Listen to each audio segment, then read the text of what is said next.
Train అయితే గంటకు 100 కిలోమీటర్ల వేగం, విమానం అయితే గంటకు 500 కిలోమీటర్ల వేగం, భూమి అయితే 1,11,600 కిలోమీటర్లు. కరెక్ట్. ఎంత వేగమా భూమి? ఆశ్చర్యపోతున్నారు కదా. అంత వేగంగా వెళుతున్న భూమి మీద మనం ఎంత నిమ్మడంగా ఉన్నాం చూడండి. విమాన వేగానికి కిటికీలు తీయకూడదండి. కిటికీలు తీసామా విమానం మొక్కలైపోద్ది ఉంటుంది. మరి భూమి సూర్యుడు చుట్టూ తిరగడానికి 1,11,600 కిలోమీటర్ల వేగం పరిగెడుతుందే, కానీ భూమి కదిలిపోలేదు, భూమి ముక్కలు ముక్కలుగా విడిపోలేదు.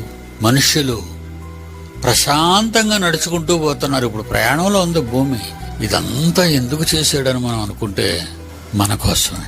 భూమి మీద మనుష్యుడు ఏ తొందర లేకుండా ప్రశాంతంగా బ్రతుకుతూ ప్రశాంతంగా నిద్రపోవాలని నిశ్శబ్ద వాతావరణంలో విశ్వాన్ని తిప్పుతున్నాడు. ఎంత ప్రేమ, ఎంత కష్టమైంది.